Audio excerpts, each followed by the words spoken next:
అండి welcome to Nihari vlogs. నేను మీ నిహారిక. అందరు బాగున్నారా? వీడియో ఏంటంటే నేను లాస్ట్ మంత్ నాకు ఒక 3 weeks షట్ డౌన్ లీవ్ ఉంది. సో ఇప్పుడు నా ఫ్రెండ్ మీట్ అవ్వడానికి బెంగళూరు వెళ్ళాను. అలాగే మా చెల్లి వాళ్ళ పాపను కూడా చూడడానికి వెళ్ళాను. పాప పుట్టి 3 months పైన అయిపోయింది అనమాట. నేను లేట్ గా వెళ్ళాను. దీనిలో వచ్చేసి ఇక్కడ ఉన్నారు కదా మా పిన్ని, మా అమ్మ వాళ్ళ ఫస్ట్ సిస్టర్. పాప పుట్టిందని చెప్పే కదా, ఆ అమ్మాయి వచ్చేసి మా అమ్మ వాళ్ళ సెకండ్ సిస్టర్ డాటర్. సో మా జర్నీ ఎలా ఉందని కొన్ని క్లిప్స్ తీసాను, కొంచెం మెమరీస్ కోసం. అయితే తినే నా ఫ్రెండ్ స్వాతి. మేమిద్దరం ఎక్కడైనా ఉంటే మాత్రం ఇంకా మాటలతోనే సరిపోద్ది, కానీ ఈసారి మాత్రం షాపింగ్ అలా ఇలా తిరిగేసాము. నేను ఫస్ట్ డే మా పిన్ని వాళ్ళ ఇంట్లో ఉన్నాను. తర్వాత మా చెల్లి వాళ్ళ పాపని చూసేసి అక్కడ నుంచి అయితే మా తమ్ముడు మా ఫ్రెండ్ దగ్గరికి తీసుకెళ్లాడు. మేమిద్దరం ఎలిమెంట్స్ మాల్కి వెళ్ళి అక్కడ కొంచెం షాపింగ్ చేసాము. షార్ట్ వీడియో పెట్టాను కదా. సో అక్కడ నుంచి షాపింగ్ అయ్యాక ఇంకా ఫుడ్ తిందాం అనేసి వెళ్ళాము లంచ్ కి. ఇక్కడ ఒక రెస్టారెంట్ ఉంది, మండీ హౌస్ లాగా. జైల్ మండి అండ్ గోస్ట్ మండి రెండు కంబైన్ గా ఉన్నాయి. మేమైతే గోస్ట్ మండికి వెళ్ళాము దెయ్యాల్లాగా. సో అక్కడ కొన్ని పిక్స్ తీసుకున్నాం అండ్ ఫుడ్ అయితే మంచిగా తిన్నాం అనమాట. మటన్ మండి అండ్ నెక్స్ట్ వచ్చి సోడా తాగాం. ఒక స్టార్టర్ తీసుకున్నాం అండ్ ఈ సూప్ కూడా చాలా బాగుంది టేస్ట్ అయితే. అండ్ ఇక్కడ కొన్ని ఫొటోస్ తీసుకునేసి ఇంకా నెక్స్ట్ అయితే మాల్ ఆఫ్ ఏషియా చూడలేదని చెప్పి తీసుకెళ్ళింది నా ఫ్రెండ్. అసలు ఎందుకు వెళ్ళానా అనిపించింది. ఈ దారిలో మేమైతే కొన్ని పిక్స్ తీసుకున్నాం. కొంచెం నడిచి వెళ్ళొచ్చామని చెప్పేసి బస్కి వెళ్దామని ఇలా నడిచాము రోడ్డు క్రాస్ చేసి. కానీ అది బస్ ఎంతసేపటికి రాపోయేసరికి మళ్ళీ ఆటో బుక్ చేసుకుని ఇంకా బయలుదేరాం అనమాట. ఇదే అండి మాల్ ఆఫ్ ఏషియా. నిజంగా చూడడానికి అయితే చాలా బాగుంది, కానీ మనం మంచి టైంలో వెళ్ళాలి. ఇలా రష్ గా ఉండే టైంలో అయితే అసలు వెళ్ళకూడదు. ఆ రోజు క్రిస్మస్, అందులో సో ఫుల్ రష్ ఉంది. నాకు అసలు అవి చూడడం ఏమో కానీ చాలా సఫకేటింగ్ గా అనిపించింది. చాలా చిరాకు వచ్చేసింది. ఎక్కడ దేన్ని కొంచెం చూసి ఎంజాయ్ చేయలేకపోయాను. ఈ మాల్ వచ్చేసి ఏషియాలోనే బిగ్గెస్ట్ మాల్ అంట. చాలా ప్లేసెస్ లో ఉన్నట్టుంది. అండ్ బెంగళూరులో కూడా కన్స్ట్రక్షన్ చేసేసి 1 year అయిందన్నారు. మీరు కానీ ఈ మాల్ కి నార్మల్ టైంలో వెళ్తే చాలా బాగా ఎంజాయ్ చేయొచ్చు. మీకు షాపింగ్ మార్నింగ్ వెళ్తే ఈవినింగ్ వరకు చూసే అన్ని షాప్స్ అయితే లోపల ఉన్నాయి అనమాట. ఆల్ ఇంటర్నేషనల్ బ్రాండ్స్ ఉన్నాయి అండ్ ఫుడ్ కోర్ట్ కూడా పైన ఉంది. అండ్ ఇక్కడ ఒక్కొక్క సైడ్ నుంచి ఒక్కొక్క వ్యూ ఉంది అనమాట. మనం చూడడానికి చాలా బాగుంది, డిజైనింగ్ గానే ఉంది.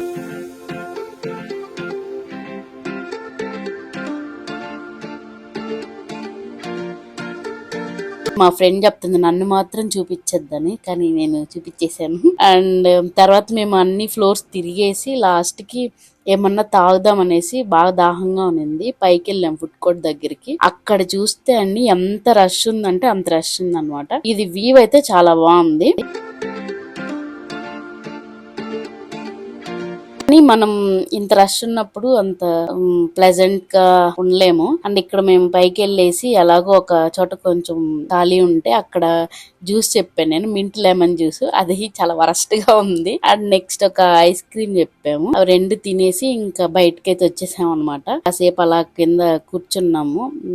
నెక్స్ట్ అక్కడ బయట కొన్ని పిక్స్ తీసుకున్నాం. ఆ జనాల్లో అసలు పిక్స్ తీసుకోవడానికి కూడా లేదులేండి. తర్వాత మేమైతే ఇంకా నైట్ అయిపోయింది అనేసి డిన్నర్ బయట చేసాం అనమాట. టిఫిన్ తినేసి ఇంకా ఇంటికైతే వెళ్ళిపోయాము. వాళ్ళు ఇంటికి షిఫ్ట్ అయ్యాక నేను ఫస్ట్ టైం వెళ్ళడం. ఇంకా ఆ రోజు నైట్ పడుకునేసాం, బాగా తిరిగి అలసిపోయాం అనమాట. నెక్స్ట్ డే మార్నింగ్ టిఫిన్ చేసేసి బయటకైతే వెళ్ళాము.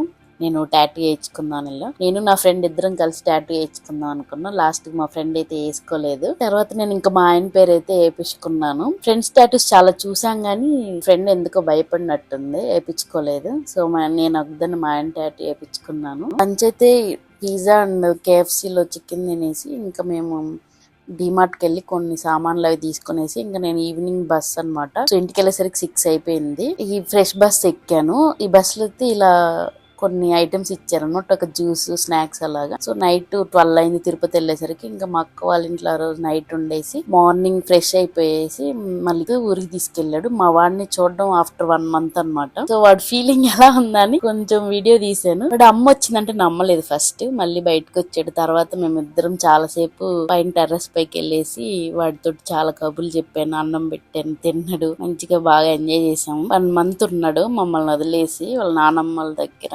ఊళ్ళో అయితే ఒక 4 days ఉన్నాను అనమాట. మా అత్తమ్మ వాళ్ళు సంక్రాంతి వస్తుందని చెప్పేసి అన్ని క్లీనింగ్ పెట్టుకున్నారు. ఆ నానమ్మ కూడా మనుషులను పెట్టి క్లీన్ చేపించింది. అండ్ మా వాడితోటి ఆ రోజైతే బయట బాగా తిరిగాను అనమాట. ఊర్లో అన్నదానం ఉంటే అక్కడికి వెళ్ళాము. తర్వాత అవన్నీ షార్ట్స్ పెట్టాను కదా మీకు. అంటే వర్క్ లేకుండా మా వాడితోనే ఒక 20 days టైం స్పెండ్ చేశాను నేను.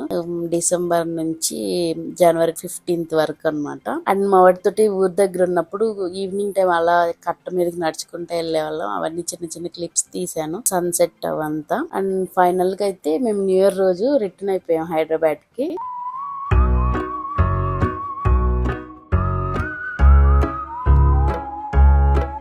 మా వాళ్ళు క్లీన్ చేశారని చెప్పాను కదా, ఇంటి సామాన్లు అవంతా క్లీన్ చేశాక ఇల్లు మొత్తం అయితే సర్దేసి ఇలాగ ముగ్గులు వేపించింది. నెక్స్ట్ అయితే మా అత్త మేము వెళ్తున్నాం అని చెప్పేసి ఆ రోజు లడ్డు అరిసెలు అవన్నీ చేసింది అనమాట. అవి తీసుకొని ఇంకా ఫైనల్ గా అయితే మేము హైదరాబాద్ రిటర్న్ అయ్యాం. తిరుపతి నుంచి బస్ అన్నమాట. సో తిరుపతి వెళ్ళేసి అక్కడ నుంచి హైదరాబాద్ రిటర్న్ అయ్యాం. తిరుపతి బస్ స్టాప్ లో నా ఫ్రెండ్ కనిపించింది. అమ్మాయి పేరు పుష్ప అన్నమాట. ఆఫ్టర్ 7 years తర్వాత కలిశాను. జావా ట్రైనింగ్ తీసుకునేటప్పుడు బెంగళూరులో కలిసి ఒకే కోచింగ్ సెంటర్ లో ఉండాలి. న్యూ ఇయర్ రోజు తను కనిపించడం నాకు చాలా హ్యాపీగా. తర్వాత ఈవినింగ్ బస్ ఎక్కేసి హైదరాబాద్ రిటర్న్ అయిపోయాం. ఇదే నా టోటల్ జర్నీ.